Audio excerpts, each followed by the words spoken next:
Napatigil sa pagkain ang babaeng si Linda habang nasa isang mamahaling resto. Isang mensahe ang kanyang natanggap gamit ang dipindot na cellphone. Napatingin sa kanya ang kaibigang si Maui, kapwa niya office girl na lagi niyang kasama, ika nga partners in crime kung tatawagin. Hoy girl, ayos ka lang. Anong meron dyan sa cellphone mo? Hindi muna nakapagsalita ang babaeng si Linda. Sandali siyang uminom ng tubig. Naubos niya na ang isang baso. Halata sa dismayado niyang mukha na meron siyang problema. Para ka namang timang. Hindi ka naman nagsasabi. Tapos mamaya niya, 10 oras ng gabi. Gigisingin mo na naman ako sa kwarto para mangutang. Sabihin mo na ngayon. Para ngayon pa lang, edi alam ko na kung pauutangin kita. Huminga ng malalim si Linda. Bumelo siya ng konti, saka nagsalita. Si Ruel? Ruel, yung bago mo ba yan na halos tatay mo na? Oo. Oh, ano naman si Ruel? Patay na. Munti ka nang maibuga ni Maui ang iniinom nang marinig ang sinabi ni Linda. Patay na? Paano? Sabi ng maid niya, nag-text lang kasi sa akin. Natagpuan daw ang bangkay ni Ruel sa liblib na lugar. Duguan daw Tapos tuyot na yung katawan. Ang sabi raw, baka raw may nakaaway na naman. Baka ginantihan. Nako, yung kasing Ruel na yan, napakayabang. Akala mo naman talaga makakapalag sa away. Mahina nga naman ang tuhod. Oh, ano balak mo? Umiling sandali ang babae, saka tinisom ng tinidor ang kinakain. Wala man lang itong nararamdamang lungkot. Sa halip, pagkadismaya lamang. Hindi naman kasi niya totoong mahal si Ruel. Nilandi niya lamang iyon para sa pera. Gold digger na matatawag si Linda. Kung sino-sinong lalaking nilalapitan niya. Wala siyang pakialam kung may asawa ba o wala.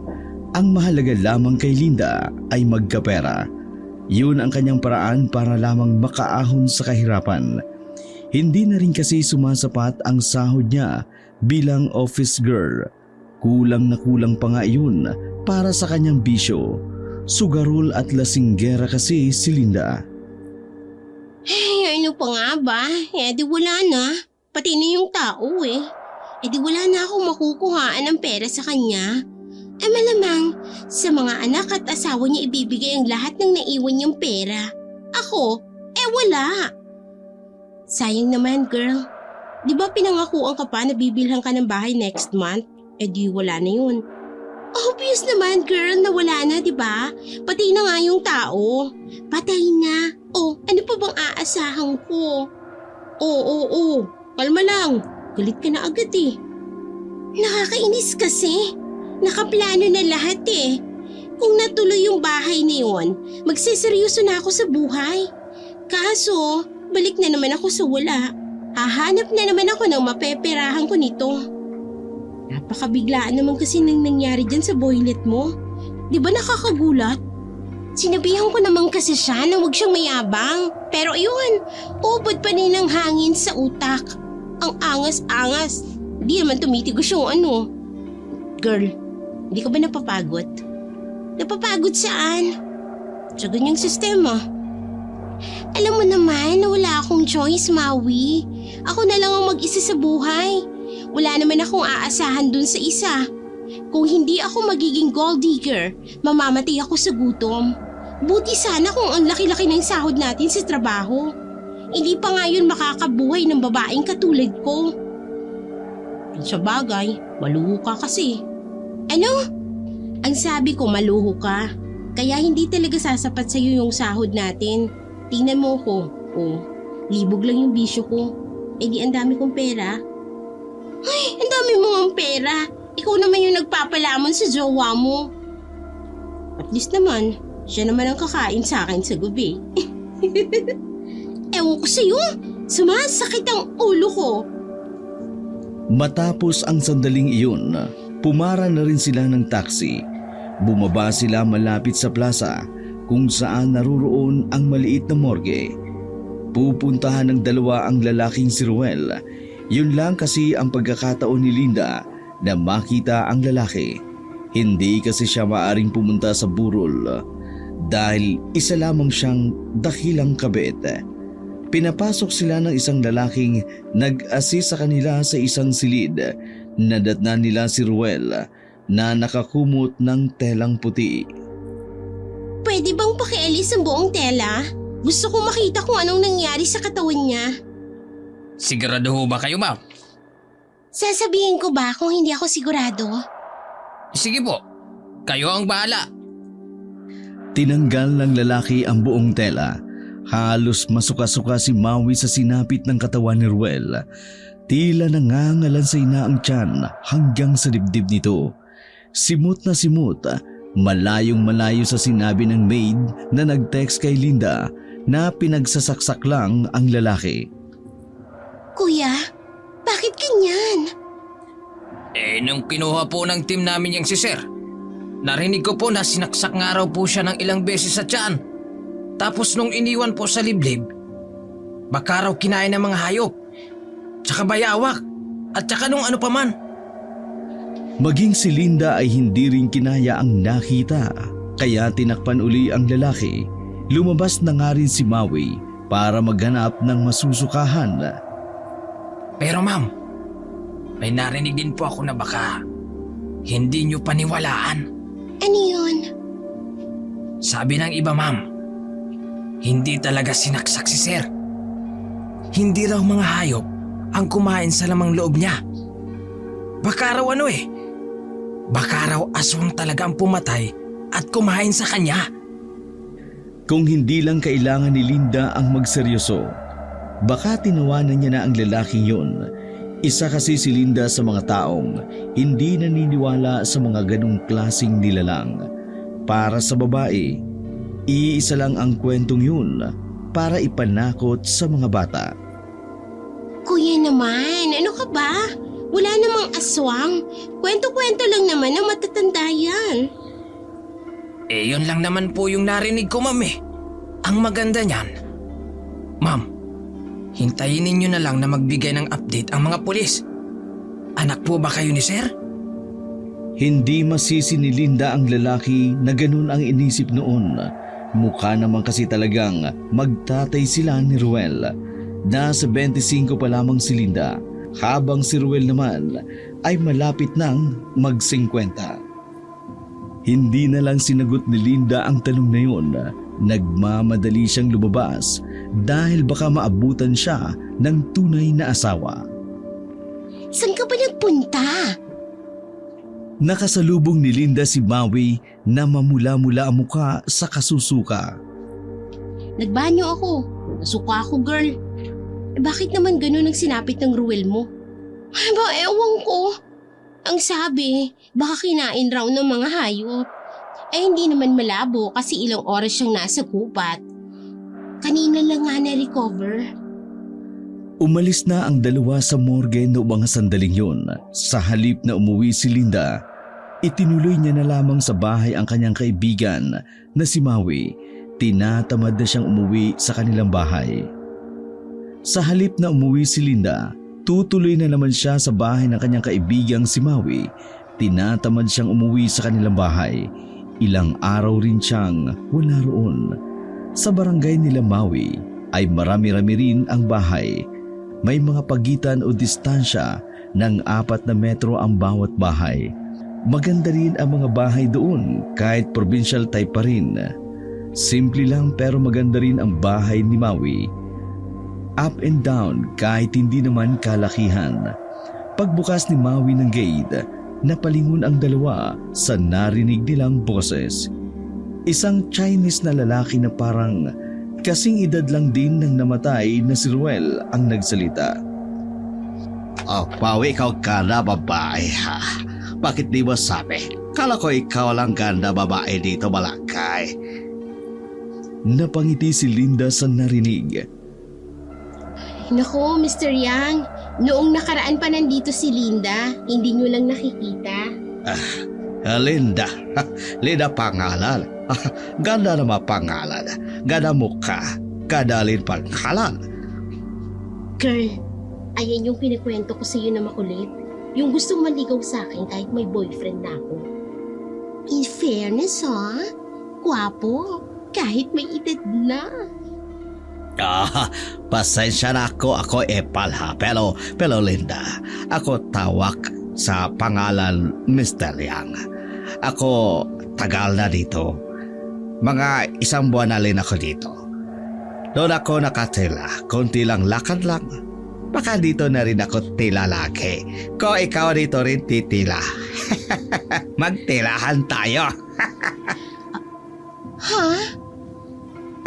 Wala. Sabi ko maganda dito tila para lagi tayo nagkikita.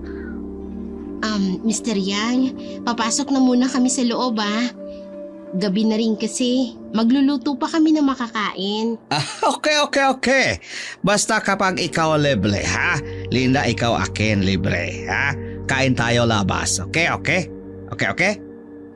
Tumango-tango lamang si Linda at ngumiti ng matamis. Sa puntong yun pa lang, alam na ni Linda na may pamalit na siya kay Ruel. Pagpasok ng dalawa, agad na kinurot ni Maui si Linda. Type mo, no? Ano? Malandi. Ano ka ba? Natutuwa lang ako. Ngayon lang ako nakakita ng incheck dito tapos marunong na magtagalog kahit nabalik ko. Sus, alam ko na yan. Utot mo, Blue. Naghanda lamang ang dalawa para sa kanilang hapunan. Kahit paano, natabunan ni Mr. Yang ang utak ng babae. Nawala sa isip ni Linda ang pagkamatay ni Ruel dahil kung tutuusin, wala naman talaga siyang pakialam doon. Mag-iisang linggo na si Linda sa poder ni Maui. Ayos lamang yun kay Maui dahil gusto rin naman itong may kasama. Makapal din naman kasi ang mukha ni Linda. Hanggat may aasahan, lulubos-lubusin niya na. Lumipas ang mga oras. Matutulog na sana ang dalawa. Magkahiwalay ng kwarto sina Linda at Maui. Ayaw kasi ni Maui na may katabi sa kama. Kaya pinagamit na lamang ni Linda ang bakanting silid na dating silid ng kapatid ni Maui. Habang nagpapaantok at naglalaro ng Space Impact sa cellphone, nakarinig si Linda ng baboy ramo. Ilang gabi niya nang naririnig iyon doon. Unang gabi pa lang nang dumating siya roon, narinig niya na ang misteryosong tunog na yun na kapag tinitingnan niya iyon, wala naman siyang nakikitang baboy. Lumabas si Linda at bumaba. Sa unang pagkakataon, nalaman ni Linda maging si Maui ay narinig din iyon.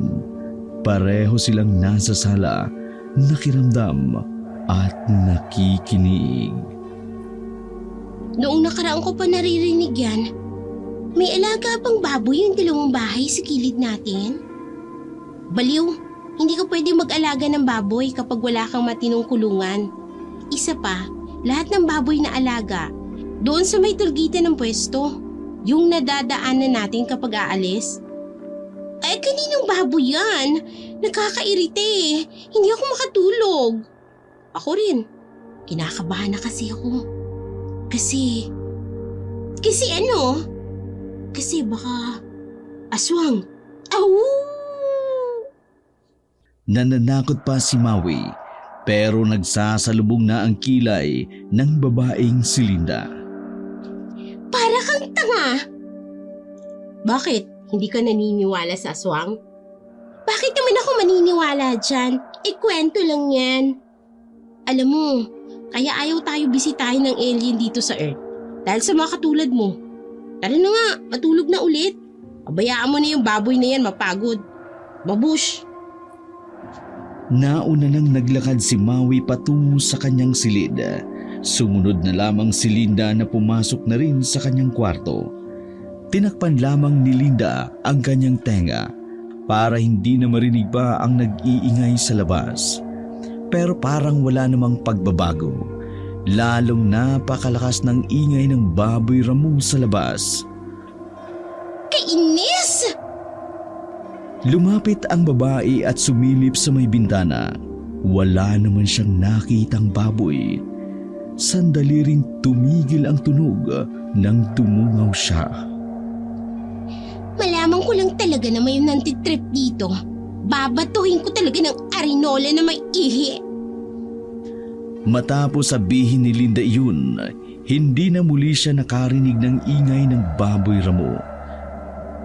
Makalipas lang ang 10 minuto, dinalaw na rin siya ng antok. Makalipas ang ilang araw, unti-unti nang napalapit ang loob ni Linda sa inchik na si Mr. Yang. Naging regular kasi ang pag-aabang ng inchik sa babae para lang mapansin siya ni Linda. Kada uwi ng babae, nakaabang na yun sa kanto o kaya naman nasa tapat ng bahay ni Maui. Kaya naman, hindi na nagpatumbik-tumbik pa si Linda. Pinagbigyan niya na si Mr. Yang. Nalaman din kasi ni Linda na negosyante pala ang inchik. Oh, good luck sa date niyo mamaya ah.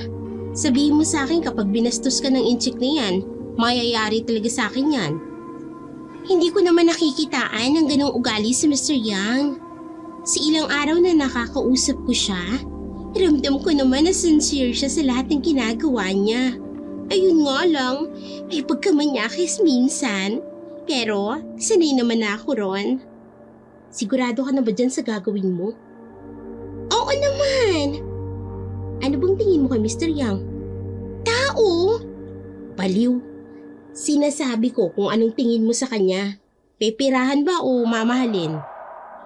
Malamang! Peperahan! Ayoko magmahal no? Alam ko na wala rin namang magsiseryoso sa akin. Wala ba talaga? O baka napagod ka na lang dun sa isa? Mahal na mahal ka nun ah. Napatigil sa pagmuya ng kinakain si Linda. Nasa hapagkainan sila noong mga gabing iyon. Girl, almost 2 weeks ka nang hindi umuwi kay Mr. Jano. Wala ka bang balak na dalawin man lang yung tao sa bahay niyo? Ramdam ni Linda ang inis sa tinig ng kanyang kaibigan. Kilala raw niya si Maui kapag ganitong usapan. Alam niyang manenermo na naman iyon. Girl, alam mo naman ako. Support ako sa lahat ng gusto mo sa buhay. Kahit hindi na mabuti ang ginagawa mo.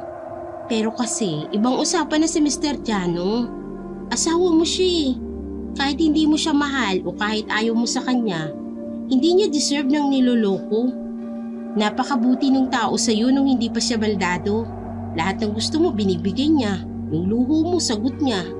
Pinakasalan mo yung tao. Ay, Maui naman. Alam mo namang nagpakasilang ako sa kanya kasi gusto ko lang naman maayos ang buhay ko. Pero hindi ko siya mahal. At ngayong halos wala ng pera si Mr. Jano dahil sa nangyari sa kanya. Iiwan mo na lang siya. Hindi ka ba naaawa? Ay, bakit ba? Ha? Bakit ba bigla ka nilang kumukontra sa akin? Nung una okay naman. Alam mo naman ang lahat ng setup. Pero bakit ngayon? Kumaganyan ka. Eh alam mo naman na may asawa ako, di ba? Pero hinayaan mo lang ako naman lalaki at mamera. O tapos ngayon, bigla kang gaganyan? Hindi mo ba nagigets? Nakukonsensya na ako. Naawa na ako kay Mr. Jano. Hindi ko kayang isipin yung niloloko mo siya nang walang magawa. Ayos lang sa akin kung yung niloloko mo ay gago rin katulad ni Rowel. Kaso girl, may edad na si Mr. Jano. Ang bait kaya nun, sobra. Sandaling hindi nagsalita si Linda sa mga sinabi ni Maui. Bigla niyang naalala na isa pala siyang asawa ng isang negosyanteng baldado. 2 taon na kasi ang nakalilipas mula nang maaksidente si Mr. Jano. Nasagasaan ito ng kotse, hindi na nakabangon pang muli. Na comatose ang negosyante dahil doon unti-unti nang nalugi ang negosyo nito. Nasimot ang mga savings nito dahil sa pangingialam ni Linda. Nang makita ni Linda na wala na siyang mapapala kay Mr. Jano, unti-unti na siyang umiwas. Hindi lang talaga siya makakalas dahil kasal silang dalawa. Kaya ang ginawa niya, umalis siya ng bahay at matagal bago bumalik. Ilang mga lalaki ang pinipirahan ni Linda para lamang sa kanyang sarili.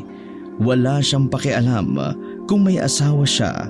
Sa isip-isip niya, wala namang magagawa si Mr. Jano dahil mukhang habang buhay na itong nakaratay. Anong balak mo sa buhay mo ha? Ganyan ka na lang. Sisirain mong sarili mo para lang sa pera. Na habang buhay may asawa kang koma. May mga lalaki ka. Ganun ba? Nandidiri ka na ba sa akin? Hindi. Naiinis ako. Kasi gusto kitang maging okay. Pero wala ka namang pakialam. Alam mo, Maui, ang dali-dali lang kasi para sa iyo na sabihin na umayos ako. Kasi ikaw, hindi mo naranasang maghirap. May mga kaya yung pamilya mo eh. Eh ako, mula noon wala na akong kasama. Sa tingin mo ba, mabubuhay ako sa sahod natin nang hindi ako namimera? Alam mo ang problema sa'yo, tamad kang tao. Gusto mo madali mo lang makuha ang lahat. Ayaw mong paghirapan ng lahat. Eh kasi nga, sawang-sawa na akong maghirap. Kaya ba nanggagamit ka na lang ng tao? Gagawa ka ng masama para lang umangat ka. Kumakabit ka sa kung sino-sinong may pamilya. Para lang sa ano? Sa pera. Ay, tama na nga. Aalis na lang ako rito. Para wala ka nang iintindihin. Kalimutan mo na rin ako bilang kaibigan mo. Talaga, ayoko ng kaibigan na walang magandang balak sa buhay. Mamaya pagkatapos ng date nyo nung incheck, umalis ka na. Dali mo na yung mga gamit mo. Aalis talaga ako. Huwag kang mag-alala. Walang utang na loob. Eh di thank you! Nagmamadaling kinuha ni Linda ang kanyang shoulder bag. Bihis na bihis siyang lumabas ng bahay ni Maui. Sumakto namang kapaparada lang ni Mr. Yang ng kanyang sasakyan sa labas. Oh, ikaw pala, Lady na. Sige na, sakay na. Sakay na, ikaw na sakay akin. Akin ang kutsi na to, ha? Akin to. Sige na, sakay na, ikaw na sakay. Walang ano-anong sumakay ang babae sa itim na sasakyan ng Inchik. Nakasimangot ito at siya rin namang napansin ni Mr. Yang. Ano yung problema, ha? Kayo ba dalawa, away? Pahandarin mo na yan. Ayoko na siyang pag-usapan. Ngumiti na lamang ang Inchik. Maingat nitong pinaandar ang sasakyan patungo sa kanilang destinasyon. Mabagal lang ang pagpapatakbo ni Mr. Yang. Tahimik lang din siya habang nasa biyahe. Mga ilang sandali lang, napaapak ng madiin si Mr. Yang sa preno. Buti na lamang naka-seatbelt sila. Kung hindi, baka nauntog na silang pareho sa salamin. Ano ba naman yan? Oletek na baboy labo. Kumit na ang baboy. Palang maangas. Ano tingin mo, Linda? Sumilip din ang babae sa labas. Nakita niya ang itim na baboy ramo na humarang sa kanilang daraanan. Nakatingin pa siya mismo sa kanila na parabang meron iyong sariling isip. Ako na bababa, ha? Ako bubukaw, dito ka lang, ha? Nagpresenta na ang Inchik na bumaba. Nilapitan nito ang baboy ramo. Akmang bubugawin ng biglang, tila may lumabas na boses mula roon. Sa pagkarinig ni Mr. Yang, nagsalita ang baboy, ngunit hindi niya lang maintindihan. Nagmamadaling bumalik si Mr. Yang sa loob ng sasakyan. Akala ko ba bubugawin mo? Nakakatakot. Nalilig ko yung baboy na yon bigla na salita. Pero di ko intindi ang sabi. Ha? Anong nagsalita? May baboy ra mo bang nagsasalita? O yun din nakiisip. Bakit siya sasalita? Baboy siya. Dito ba sa Pinas mga baboy talaga nagsasalita? Huminga ng malalim si Linda. Kakaunti na lamang ay magagalit na siya sa lalaki. Please lang ha. Ayoko ng ganitong kalokohan. Gusto kong mag-relax kasama ka. Huwag ngayon. Ayoko ng trip mo. Edi ako gawa kwento. Totoo nalinig ko. Nang tumingin ng masama si Linda, Kaagad na pinaandar ng Inchik ang sasakyan. Umalis na rin ang baboy Ramo ng mga sandaling yun. Sabi ko nga alis na tayo Ikaw talaka. Nakarating na ang dalawa sa isang Chinese resto sa bayan. Nang magsimula na sila mag-usap, wala na ang inis ni Linda. Kahit paano, nakalimot na siya sa lahat, sa away nila ni Maui at sa kanyang inililihim na asawa na si Mr. Jano. Masaya at magaang kausap si Mr. Yang para kay Linda sa lahat ng lalaking kanyang nakausap at nakasama. Si Mr. Yang lang ang talagang hindi siya nakakaramdam ng bagot. Mabenta rin ang mga pabirong sinasabi ng Inchik. Nagagawa nitong magpatawa sa babae. Dakong 11:00 na ng gabi. Nang magdesisyon ang dalawa na umuwi, kaso nga lang, biglang naalala ni Linda na wala na pala siyang uuwian. Ayaw pa sanang bumalik sa malungkot na bahay ni Mr. Jano. Mas lalong ayaw niyang bumalik sa bahay ni Maui. Mr. Yang, may mga kasama ka ba sa bahay niyo?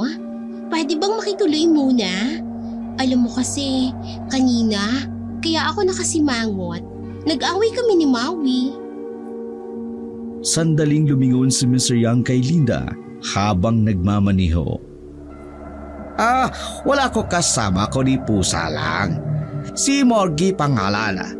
Ako okay, ikaw doon ka muna sa akin. Pero wala ka boyfriend na magalit ha? Baka ako bigla sapak aki paglabas na bahay. Tahasang itinanggi ni Linda na may nagmamay-ari na sa kanya. Wala no, single ako. Hindi naman ako makikipag-date sa'yo kung may jowa ako o asawa. Ako naninigolo lang. Sa amin kasi bawal ang taksil. Pag ikaw taksil, ikaw iwan yung asawa. Hello, wala ka naman asawa o boyfriend. Hindi ka taksil. Ikaw tila muna sa akin, ayos lang. O wag ka maalala ha, di ako gawa masama sa iyo. Kahit ako manyakis minsan, ako taas lespeto sa babae. Kasi sabi mama ko, pag ikaw lespeto sa babae, ikaw dagdag points. Yun yun. Natawa naman si Linda sa pinagsasasabi ng Inchik. So, ayos lang na dun muna ako sa bahay mo? Ayos na ayos. Pwede ka noon habang buhay. Ikaw talaga?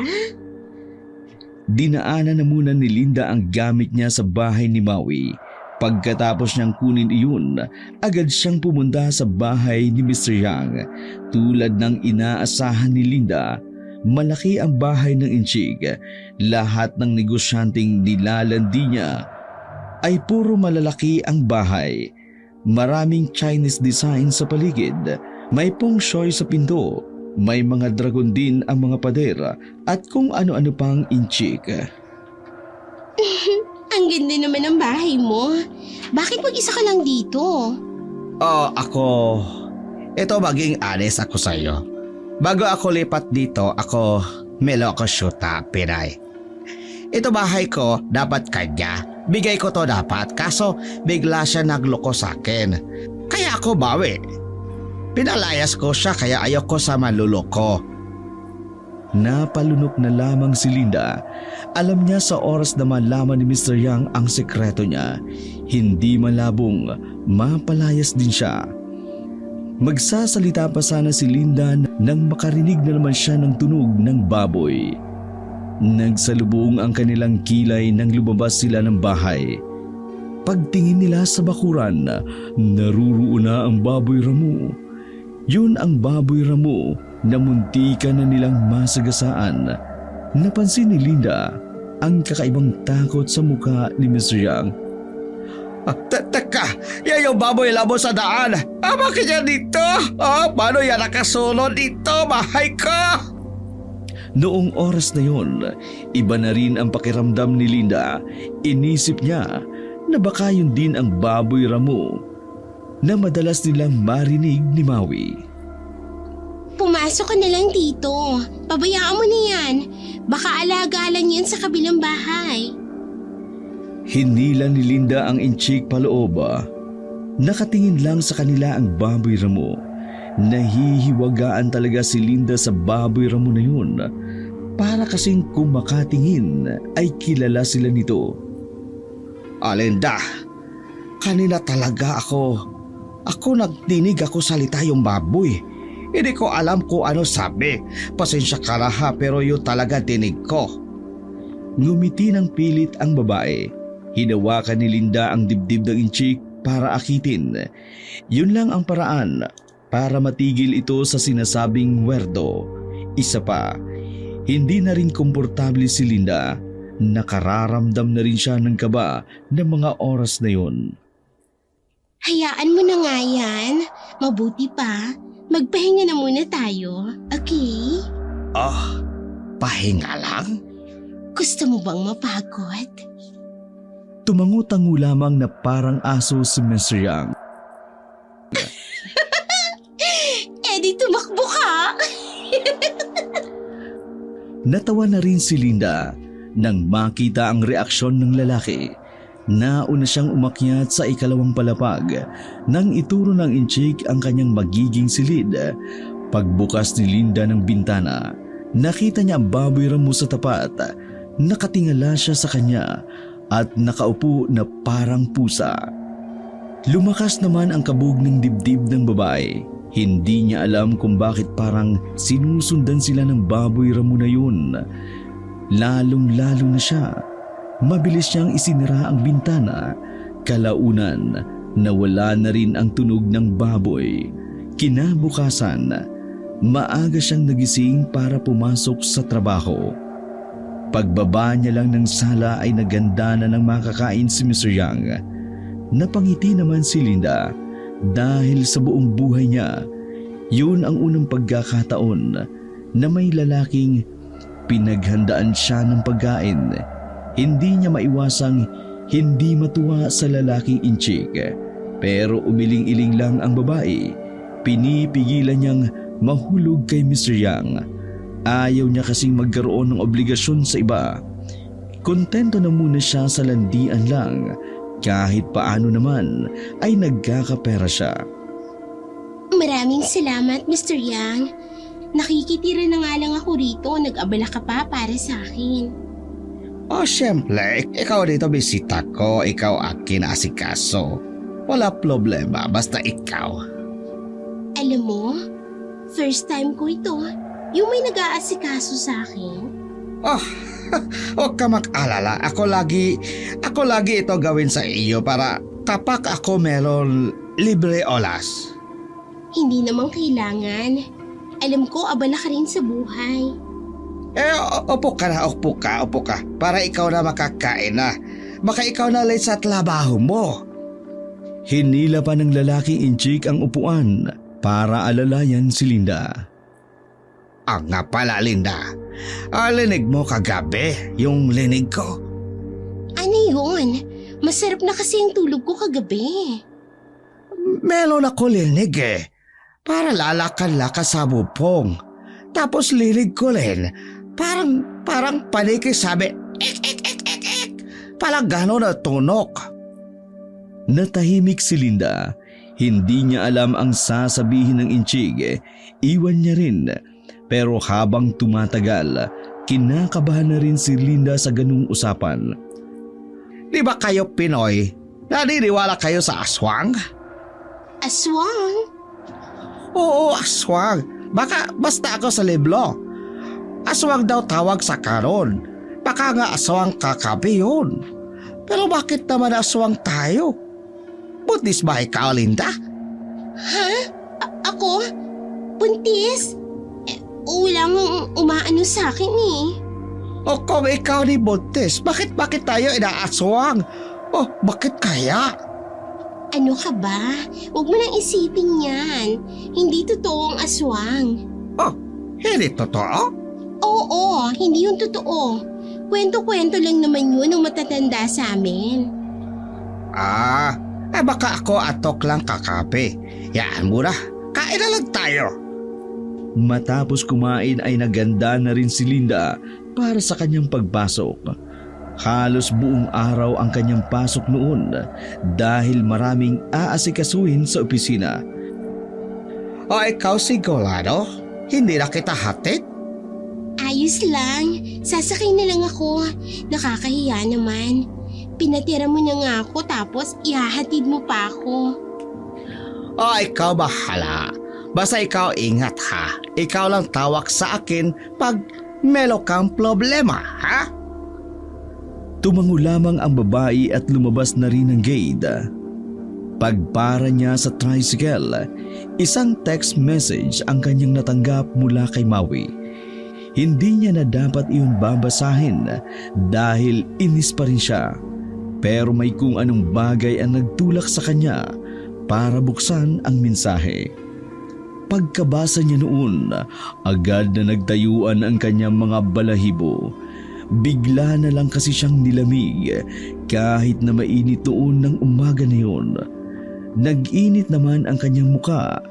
Hindi siya makapaniwala na ang isa niya palang nilandi noon na ang pangalan ay Ronnie ay natagpuan ding patay.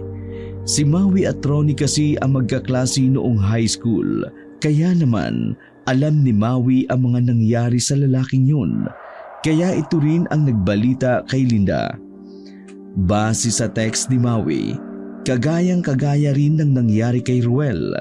Wala na rin ang tiyan, butas na butas at simot na simot ang lamang loob.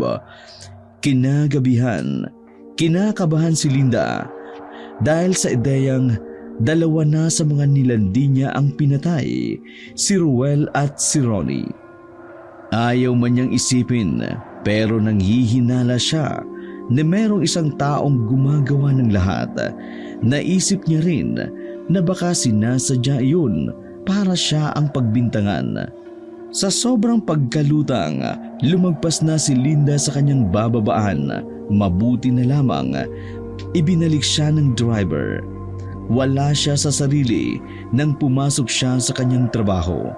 Habang naglalakad, nakasabay niya sa elevator ang isang lalaking nasa 40 anyos ang edad. Manager iyon ng kabilang department. Palihim ding kalandian ni Linda ang lalaking yun na ang pangalan ay Arnold. Maging si Maui ay hindi yun alam. Free ka ba mamaya, Linda? Nasa vacation trip ang family ko. Pwede kang pumunta sa bahay. O kaya, kung ayaw mo naman, pwede naman tayong mag-check-in. Don't worry, babayaran ko ang oras mo na higit pa sa dati. Namiss ko lang talaga ang kaluluwa mo eh. Wala ako sa mood ngayon. Pero pwede naman nating iset yan bukas ng gabi. Oh, I see. Sige, wala namang problema. Sa linggo pa naman ang uwi ng family ko. Asahan kita ha. Pagbukas ng elevator, lumabas na rin ang lalaking si Arnold. Ganun kalandi o kakati si Linda. Hindi lang isa, dalawa o tatlo ang kaya niyang pagsabay-sabayin. May iba pa nga siyang ginagamit para lang sa sariling kapakanan. Hindi niya lang masyadong pinapahalata, lalo na sa kaibigang si Maui. Mabilis na lumakad ang mga oras. Naging abala ang babae sa dami ng dapat niyang asikasuhin. Nag-overtime na nga siya at inabot ng 8:00 ng gabi. Habang naghihintay ng masasakyan sa gilid ng bangketa, bigla na lamang lumitaw ang kanyang kaibigang si Maui sa gilid. Tulad niya kasi, doon din naman naghihintay si Maui. Nabasa mo ba yung text ko? Nakatingin lamang sa malayo si Maui, pero sinagot na lang din siya ni Linda. Oo, nabasa ko. Wala na namang makitang lead ang mga pulis sa pumatay kay Ronnie. Kagayang-kagaya ng kay Ruel. Hanggang ngayon wala pa rin matinong update. Sabi nila, inaswang daw si Ronnie. Eh di ba? Ganon din ang sinabi ng iba sa nangyari kay Ruel. Alam ko na hindi ka naniniwala sa mga aswang. Pero paano kung totoo, Linda? Kung totoo, alin mo gusto mong gawin ko? Eh di kabahan ka na. Kasi yung aswang na yon, ibig sabihin lang nun, ayaw ng aswang na meron kang nilalanding iba. Baka nga baka may nagkakagusto sa iyong aswang. Pabiro lamang iyon, pero kita ng pagiging seryoso sa mukha ni Maui. Bumuga ng hangin si Linda at bahagyang natawa. Aswang? May nagkakagusto sa akin na aswang? Alam mo, hindi tayo okay eh. Pero umaabot ka sa ganyang idea. Baka naman kasi wala akong pakialam kung anong isipin mo. Basta ako binibigyan kita ng ideya.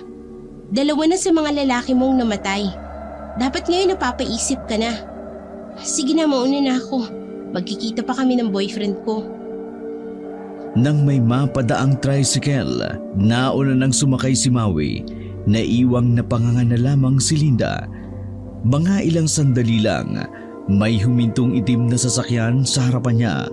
Nagulat na lamang siya nang makita ang lalaking inchik sa loob. Oh, Linda! Sakay na! Nagmamadaling pumasok si Linda sa takot na baka makita siya ng iba niya pang lalaki. Okay, let's go! Oh, nagkulat ba kita? Ano ka ba? Bakit ka ba pumunta? Bakit mo ko sinundo? Paano mo nalaman ang trabaho ko? Oh, gusto lang namang ikaw akin sundo kaya ako tanong si Maui kung saan ka trabaho. Di sabi niya sa akin kaya alam ko.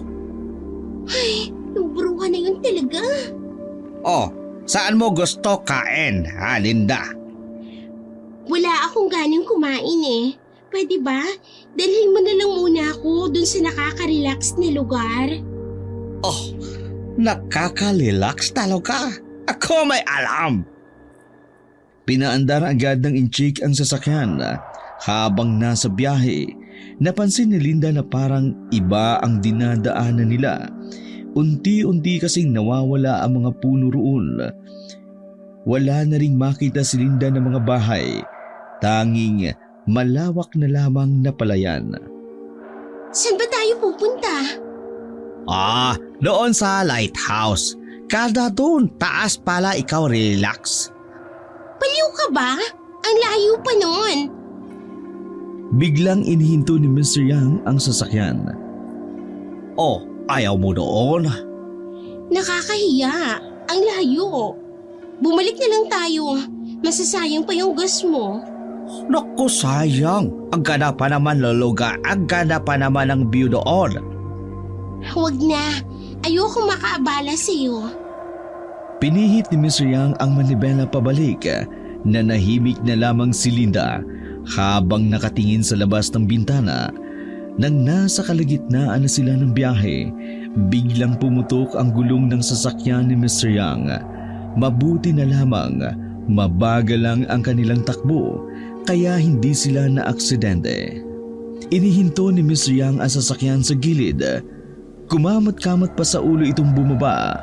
Sumunod naman din si Linda. Ay, nako, paktay ang gulong! Wala ka bang dilang extra na gulong? Meron ako extra sa likod kaso ako wala dalang gamit. Paano ko kakabit? Malas buhay. Huminga na lamang ng malalim si Linda. Sa halip kasi na makapag-relax, mas lalo pa siyang na-stress. Di bali ako tawag maghihila nito. Teka, hanap muna ako signal ha. Nanatiling nakatayo si Linda sa gilid ng sasakyan habang nakasandal. Lumayo naman muna ang inchik. Nang makahanap ito ng matinong signal, meron itong kinausap. Medyo malayo na si Mr. Yang, kaya hindi na narinig iyon ni Linda. Mga ilang sandali lamang, nakita ni Linda na tapos na makipag-usap ang lalaki. Pabalik na iyon nang biglang... My God! Ano yun? Namilog ang mga mata ng dalaga nang makitang may kung anong nilalang ang lumundag kay Mr. Yang. Pumaibabaw ang nilalang na yun kay Mr. Yang sa tansya ni Linda. Parang nasa 6-footer ang height ng nilalang na iyon. Aswang! Ay, aswang! Nagawang sipain ni Miss Yang ang aswang na nasa ibabaw niya na. Nailang din na lumapit ang aswang sa inchik nang ilabas nito ang isang bala ng baril. Sige! Ikaw aking lapit! Ako hawak bala baril! Ikaw aking baril! Ano? Lapit! Pasimpleng tumakbo ang inchik pabalik ng sasakyan. Hinila ang pinto nito. Si Linda naman, papasok na at saka isinara ang lahat ng salamin ng bintana. Anong nilalang yun? Ako sabi sa iyo, totoo, aswang! Aswang yun? Pagkailaw ni Mr. Yang sa harapan, naruroong nakatayo na ang lalaking aswang. Kitang-kita ni Linda ang itsura noon. Bilugan ang mga mata ng aswang na kulay itim. Malaki ang bunganga at marami namang matutulis ng ngipin. Maraming buhok sa dibdib. Mahahaba ang kuko noon. Tayo na alis! Flat yung gulong, di ba? Maaksidente tayo kapag pinilit mo. Oo nga pala, flat. Pala yung ex ko, flat.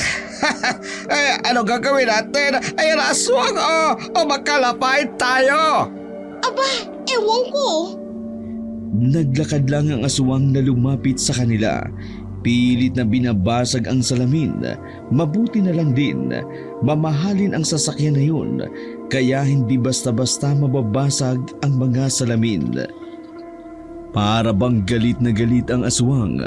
Malalim ang tingin niya kay Mr. Yang. Pero mas nakatatakot ang tingin nito sa babae. Pikit mo yung mata! Kakalmo dyan pag makita ng aswang, ha? Huwag ka alala, ha? Hindi niya tayo mapasok dito. Tibay lahat aki salamin. Ayoko na. Gusto ko nang umalis dito. Hindi makapaniwala si Linda noong mga sandaling yun na nasa harapan na nga nila ang aswang. Huwag ka takot. Ako bahala. Huwag ka takot. Ikaw ang bahala. Wala kang ngang magawa. Bakit pa kasi tayo rito dumaan eh? Pa-lighthouse ka pa kasing nalalaman ng incheck ka. Sabi mo di ba relax ka? O kaya dala kita dito sana. Ayaw mo naman kaya. Ayun, di ka nakapag-relax Kasi nga may aswang. Nagdadahilan ka pa. Napasigaw ng malakas si Linda nang makitang sumampa na sa harapan ng sasakyan ang aswang. Umuuga na ang sasakyan sa pagkakataong iyon. Hinang-hina na rin si Linda sa kasisigaw, habang si Mr. Yang naman ay parang tangang pinaalis ang aswang. Anong show ka dyan? Tanga ka ba? Hindi yan manok. Aswang yan.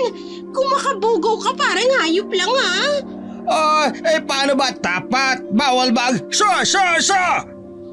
Ewan ko sa'yo. Nang magsawa na ang aswang sa kasusuksok sa salamin, bumaba na rin iyon sa harapan. Isang oras ang nakalilipas, saka lamang umalis ang aswang. May paparating na kasing hihila ng sasakyan ni Mr. Yang. Nakahinga na maluwag si Linda noong mga sandaling yun. Habang hinihila ang sasakyan, natulala lamang ang babae. Hindi niya inaasahan na aabot sa ganung punto ang sandaling yun. Halos isang oras din ang nakalilipas. Nang makarating sila sa isang side, pansamantalang na-impound ang sasakyan ni Mr. Yang dahil kinaumagahan na iyon maaayos. Linda, ako higit tawad. Di ko akala ganito mangyari. Ayos lang. Ang mahalaga ligtas na tayo. Hindi lang ako makapaniwala. Totoo pala ang aswang. Tama nga si Maui. Ano sabi Maui? Na may aswang nga. Ang kulit. Napailing na lamang si Linda. Inihatid na lamang ng truck driver ang dalawa patungo sa sasakyan ng tricycle. Alanganing oras na nang makabalik sila sa kanilang bahay. Hapong-hapo ang katawan ni Linda. Napagod siya sa mga nangyari. Kaya naman, dumiretso na siya agad patungo sa itaas. Hindi na rin siya nakapagpaalam kay Mr. Yang. Kinabukasan, hindi nakapasok si Linda sa trabaho Sumama kasi ang kanyang pakiramdam. Kaya noong mga araw na iyon, mag-isa na lamang siya sa bahay. Pagdating ng tanghali ay pinilit niyang makabangon. Nagawa niyang ipagluto ang kanyang sarili. Habang kumakain, biglang nag-vibrate ang kanyang cellphone. Nang tingnan niya ang screen, nakita niya ang pangalan ng lalaking si Jano, ang nag-iisang lalaking pinakasalan niya sa dami ng kanyang nilandi.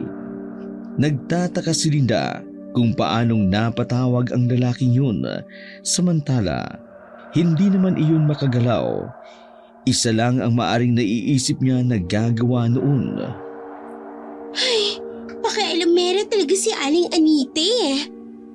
Si Aling Anita ang nag-iisang kasambahay na hindi umaalis kahit wala nang mapasahod si Mr. Jano. Ito rin kasi ang nag-aalaga si negosyante mula nang umalis si Linda doon. Hindi sinagot ni Linda ang tawag. Sa halip ay pinatay niya lamang ang kanyang cellphone. Nagdaan pa ang mga oras. Naghanda na rin si Linda. Bihis na bihis siya sa nakatakda nilang pagkikita ng lalaking si Arnold. Isa sa mga kalandian ni Linda, isang manager sa kabilang department. Umalis siya ng bahay habang wala si Mr. Yang.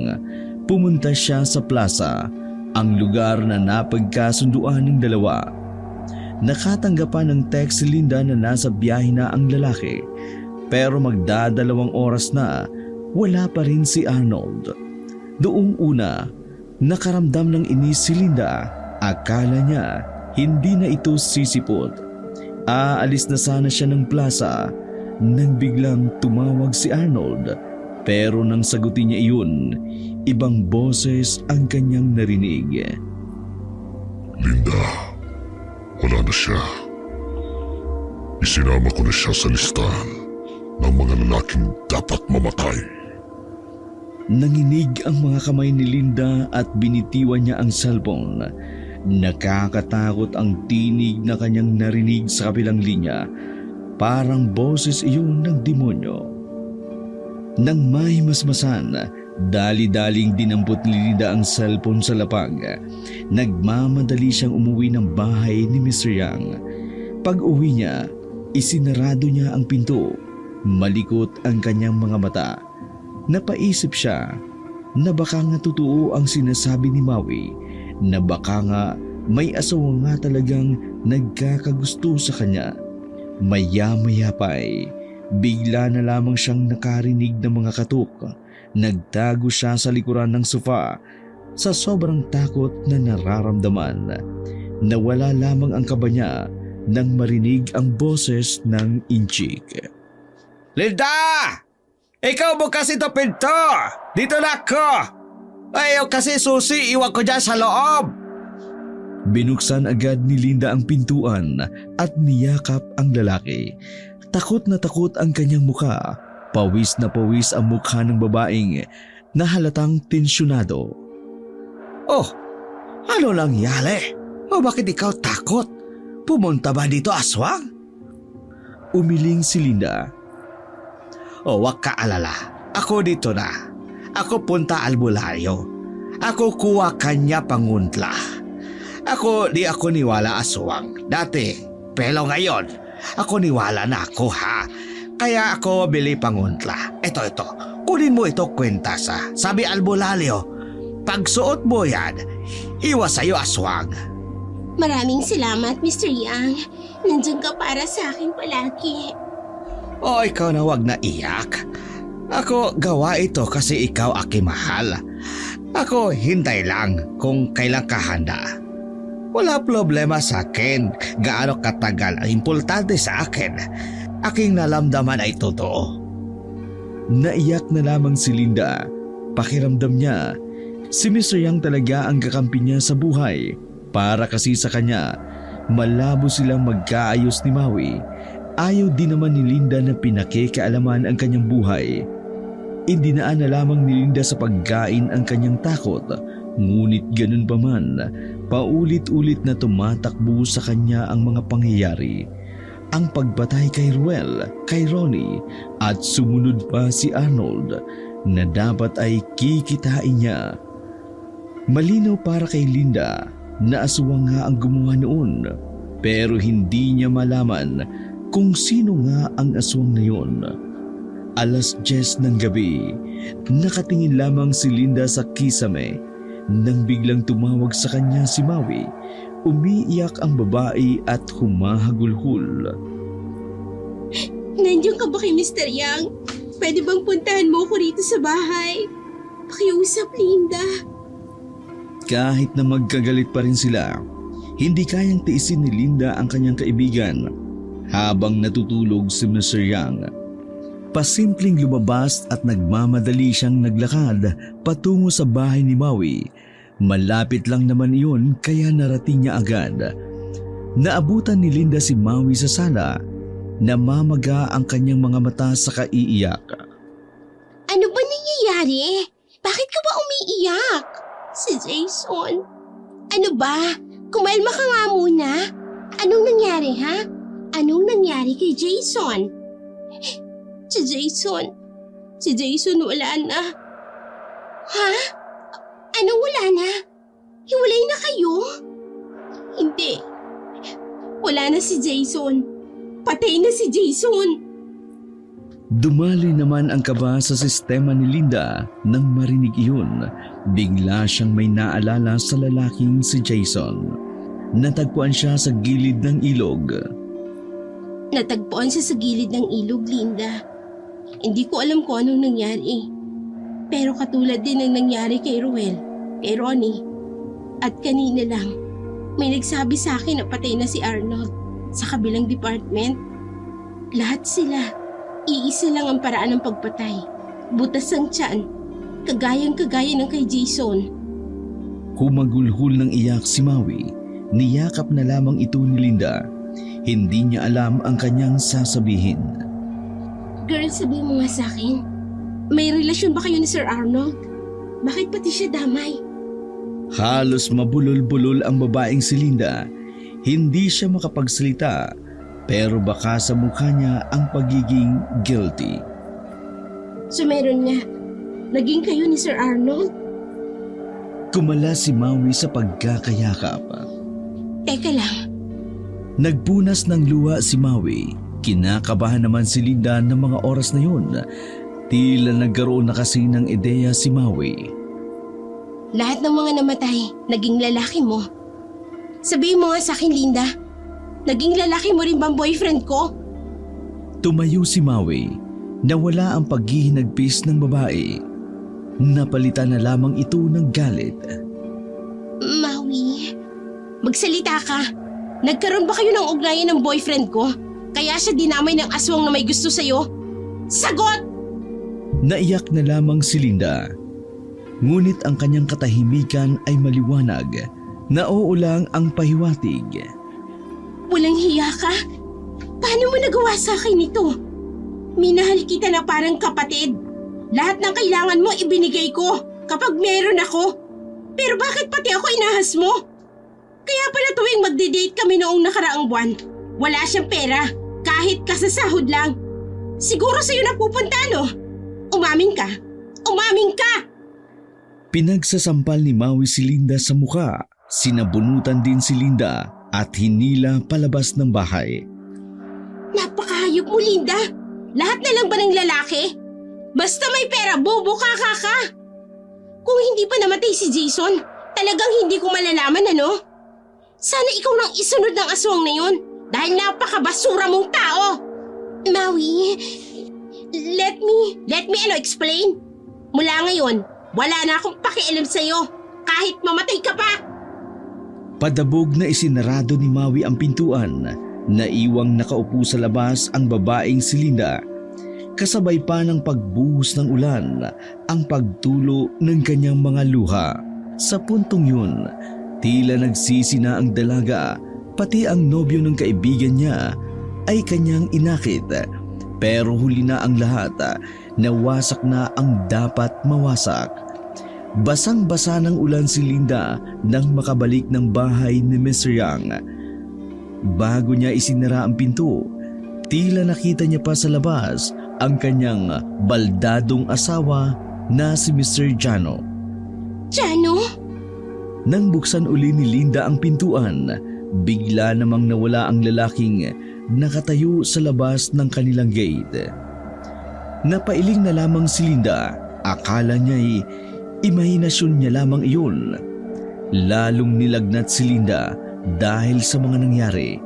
Sobrang init ng kanyang katawan na malaya na lamang niya na inaasikaso na siya ni Mr. Yang.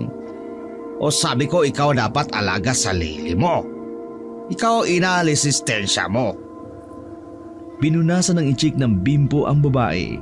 Nahilo-hilo pa si Linda nang bumangon ito.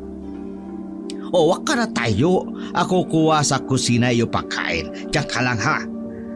Sandaling naiwan sa sala si Linda. Umiikot pa ang paningin niya noon.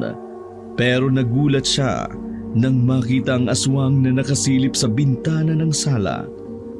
Aswang! Natarantang bumalik si Mr. Yang sa kanya, ngunit wala ng aswang sa bintana. Nasaan ang kwintas na akibigay sa iyo ha? Bakit wala? Hindi na narinig iyon ni Linda. Nagsimula na naman siyang mataranta.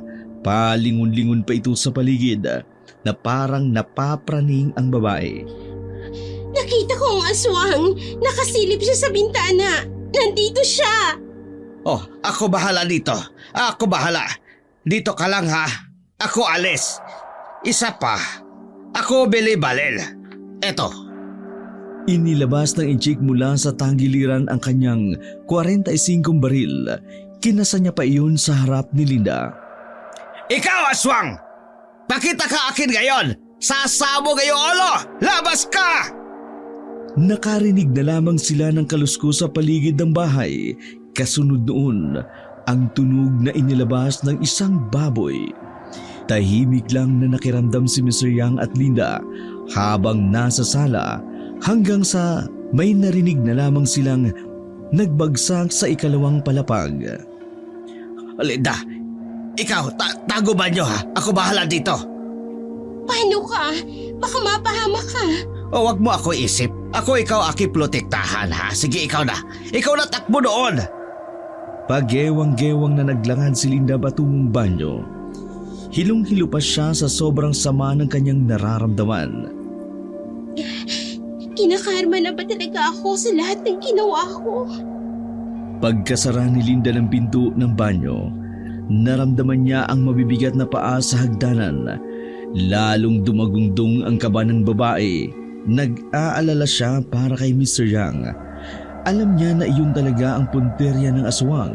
Kaya naman, nasiguro ni Linda na papatayin ng aswang ang inchik na yun. Maya-maya lamang, nakarinig si Linda ng magkakasunod na putok. Kasunod noon ay malakas na kalabog. Nagtumbahan ang ilang babasagin na gamit. Sinubukang sumilip ni Linda mula sa banyo. Tanaw na tanaw niya ang matangkad na aswang. Parang binabalibag lamang nito si Mr. Yang. Pilit namang nagpapaputok ang inchik, pero sadyang mabilis na makaiwas ang aswang. Linda! Takbo! Takbo ikaw mabilis ha! Ikaw sa likod na bahay! Hindi ko kaya ang aswang na to! Walang sinayang na pagkakataon si Linda. Lumabas siya ng banyo. Ngunit bago pa man siya makarating sa daan sa likod, gumapang na ang aswang sa sahig papalapit sa kanya. Nahawakan siya sa balikat at hinila pabalik. Natuluan siya ng malapot na laway galing sa aswang. Kinalagkad siya papunta sa sala kung saan naruroon si Mr. Yang. Binaril ng inchik ang aswang at sa pagkakataong iyon, natamaan iyon. Nabitiwan naman ng aswang si Linda. Pagkakataon iyon para makalapit ang babae sa inchik. Oh, bakal mo takbo! Sabi ko, takbo ka bilis! Pagbangon muli ng aswang, nagpaputok uli si Mr. Yang. Tinamaan naman iyon sa tagiliran. Halatang hindi marunong gumamit ng baril ang lalaki dahil kung saan-saan lamang ito tumatama. Nang maubos na ang bala ng lalaki, hinila nito palabas si Linda. Sinamantala niya ang pagkakataon na nasaktan pa ang aswang. Tumakbo sila palabas. Hindi pa naiuwi ni Mr. Yang ang sasakyan. Kaya naman, kumaripas na lamang sila ng takbo paalis. Sa kabutihang palad, may mga nakasalubong silang romorondang tanod. Nagsumbong sila sa mga iyon. Ngunit nang balikan nila ang bahay, wala na ang aswang. Dahil sa takot na baka isa sa kanila ang mapatay, bumiyahe ang dalawa patungong bayan. Mas kampante sila roon dahil di hamak na mas maraming tao ang naruroon. Nag-check-in sila sa isang hotel. Nang sa ganun, meron silang matutulugan. Mr. Yang, may sugat ka? Oh, ikaw wag mag-alala akin. Ako ayos lang. Ikaw, ayos lang ba ikaw? Ayos lang ako. Nag-aalala ako sa iyo eh. Oh, wala ka dapat pag-alala ako. Ako ligtas. Ligtas ka, Len. Kaya wag na ikaw iyak ka. Pangit ka pag ikaw iyak ka. Sa mga sandaling yun, saka lamang nilabas ni Linda ang kanyang iyak. Sa loob ng ilang oras, sobra na ang nangyari sa buhay niya. Tinuturing na nga lang din niyang karma ang mga iyon. Ikaw dito muna ha. Ako check ako sa iba. Dito ka lang. Pakiusap. Natatakot akong mag-isa. Huminga ng malalim ang inchik. Oh, sige. Dito ako ha. Ako labas muna. Punta ako klinik. Papalinis ko akit sukat. Bumalik ka kaagad ah. Ngumiti naman si Mr. Yang. Wala pang 5 minuto, lumabas na ang lalaki. Nag-vibrate naman ang cellphone ni Linda. Pagdukot niya sa bulsa, tumatawag naman ang number ng kanyang asawang si Mr. Jano. Wala siyang lakas ng loob para sagutin iyon dahil alam niyang si Aling Anita lang naman ang makakausap niya. Alam niyang pauuwiin na lamang siya nito para mag-alaga sa kanyang asawang baldado. Pinatay ni Linda ang tawag. Huminga siya ng malalim. Magkakasunod na buntong hininga ang kanyang pinakawalan. Lord, eto na ba ang parusa mo sa akin? Grabe ka naman sa akin. May mas masama pa nga sa akin eh. Pero bakit ganito ka kagrabe sa karma ko? Tuluyan ng napahugulhul ang babae. Napahigpit ng hawak niya sa unan. Sa lahat ng mga nangyari, parang gusto na lang din niyang mamatay. Hindi niya alam kung kakayanin niya pa ang mga susunod na araw. Maya-maya pa bigla na namang umilaw ang kanyang cellphone. Nairita si Linda kaya sinagot niya na ang tawag na yun. Hindi siya nagkakamali. Si Aling Anita ang kanyang narinig. Ano ba, Aling Anita? Bakit ba? Ano bang kailangan mo? Di ba ang sabi ko sa'yo, ayoko nang magbantay dyan? Iha, maaari ka bang umuwi na muna kahit na sandali? Kagagaling lang kasi ng doktor dito kanina. Ang sabi ni Sir Jano, bukas ng gabi na raw malalagutan. Sa hindi malamang dahilan, may kung anong kurot ang nararamdaman niya sa kanyang kalooban. Nagising na si Sir kanina, pero hindi pa rin siya makapagsalita at makagalaw. May malay na siya, iha. Kaya sana, bago man lang siya mawala, pumunta ka at makausap mo siya. Ako nang nakikiusap sa'yo. Pinatay agad ni Linda ang tawag. Nais niyang pagbigyan ang kahilingan ng matanda. Tutal, yun din naman ang huling pagkakataon na makikita niya si Mr. Jano. Nakasalubong niya si Mr. Yang sa pinto. Nang paalis na siya, napahinto ang inchik at nagtataka. Oh, saan ikaw punta? Hindi na muna nagsalita si Linda. Sa tingin niya, dapat malaman ni Mr. Yang ang tungkol sa asawa niya. Oh, wala pala klinik sa hotel na to. Malas ah. Pero okay lang. Di naman glabe aki sugat. Kaya mo pa ba? O ano kaya ha? Samahan mo ako mamayang umaga. Oh, saan? Sa asawa ko, Asawa mo? Mr. Yang. Sorry. Oh, Sole, saan? Kasi niloko kita. Sinabi kong wala akong asawa. Sinabi kong single lang ako. Ginamit lang kita para umahon ako sa kahirapan. Naglakad si Mr. Yang sa kama at ngumiti ng pilit. Hindi mahalata sa singkit nitong mata ang nagbabadyang luha kahit may edad na rin. Namumula pa rin ang mukha nito. Alam ko ikaw, melong kang asawa. Una pa lang. Ikinagulat ni Linda. Sinabi sa akin ni Maui lahat na ikaw dami lalaki, na ikaw dami jowa. Tapos ikaw may asawa. Alam ko lahat. Pero bakit ka kumilos na parang wala kang alam? O hindi naman ikaw tanong akin kung ako melon alam. Kahit pa, nasaktan kita. Ayaw ko lang kasi ikaw konsensya. Gusto ko lang tayo makasama. Ako lungkot buhay. Pero no ikaw aking kita sa halap ng bahay ni Maui, ako sumaya. Kaya sabi ko sa akin sarili, kahit ano mangyari, ikaw aking pasayahin. Wala ko paki sa masama mo gawain. Basta ikaw akin mahal. Hindi ako hangad kapalit. Lahat gawa ko ay totoo. Tunay aking pagmamahal. Tanggap ko sino ka. Kahit ano ka, tangkap kita. Kasi di ba ganon ang pagmamahal? Ganon pag-ibig ng isang tao. Lahat dapat tangkap mo. Mali o tama, dapat iyo tangkap. Hindi alam ni Linda kung ano ang kanyang sasabihin sa kamartiran ng Inchik. Sa lahat ng lalaking nakilala niya, si Mr. Yang ang nagparamdam sa kanya na meron siyang halaga. Sobrang saya niya, hindi niya maipaliwanag. Huwag mo akong mahalin. Hindi ako karapat-dapat sa pagmamahal mo. Kita mo ngayon, nalalagay ka sa panganib. Sa halip na tahimik ang buhay mo, yun ka, sugatan. Muntikan ka pang mamatay.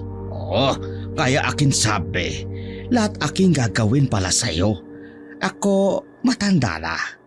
Buhay ko wala na saysay. Kung wala ako pag-alayan, kaya sana hayaan mo Mr. Liang na protekta sa'yo. Ikaw lang ang melon ako. Ayaw ko ikaw kuha na aswang. Pero, Wala nang pelo-pelo. Payak na. Ako iyo bodyguard hanggang huli akin buhay. Tila walang balak na magpatalo si Mr. Yang, kaya hinayaan na lamang iyon ni Linda. Nagyakapan silang dalawa ng mahigpit. Oh, bukas punta tayo iyo asawa. Noong mga oras na yon, hindi na natigilan si Linda na ibigay ang kanyang sarili kay Mr. Yang. Para sa kanya, si Mr. Yang lang ang karapat-dapat na makatikim ng kanyang katawan ng may halong pagmamahal. Pinagsaluhan nila ang sandaling iyon hanggang sa sila ay makatulog na. 8:00 ng umaga nang makaalis na ang dalawa sa hotel, pinuntahan muna nila ang sasakyan ni Mr. Yang. At saka bumiyahe na rin. Malayo-layo ang biyahe ng dalawa patungo sa bahay ni Mr. Jano. Mag-aalas 10 na nang makarating sila. Napangiti ng mapait si Linda. Na-miss niya ang itsura ng bahay. Ang amoy ng mga sampagita sa gilid, maging ang sariwang hangin na nagmumula sa malapit na ilog. Sinalubong sila ng matandang si Anita sa gate pa lang. Nagtataka na kung bakit may kasamang lalaki si Linda. Ma'am, sino po yung kasama ninyo? Maganda umaga. Ako Chinese. Kaibigan ako Linda. May magasugat ka. Gusto mo bang linisin natin? Wak na. Ako ayos lang. Ay sige, pumasok na kayo sa loob, iha. Puntahan mo na si Sir Jano. Nandun pa rin siya sa loob ng silid niya. Naglakad ang dalaga paakyat ng ikalawang palapag, habang si Mr. Yang naman naiwan sa baba para kausapin si Aling Anita. Kinakabahan si Linda sa bawat hakbang niya. Pagdating niya sa silid ni Mr. Jano, nagtaka ang babae kung bakit walang nakaratay sa kama. Tanging mga aparato lang ang naiwan sa gilid. Kumusta ka, Linda? Namiss kita. Nanlaki ang mga mata ni Linda nang harapin iyon. Jano, paano? Matagal na akong nagising sa koma. Pinapanood ko lang lahat ng galaw mo. Ang saya-saya kasing makita na wala kang alam. Habang alam ko lahat ng ginagawa mo. Anong ibig mong sabihin? Napansin ni Linda ang mga sugat na parang buta sa katawan ni Mr. Jano. Parang tama iyon ng bala ng baril. Una pa lang, alam ko nang pinakasalan mo lang ako para sa pera ko. Pero, nagkamali ka ng niloko, Linda. Unti-unting nagbago ang anyo ng lalaking si Mr. Jano.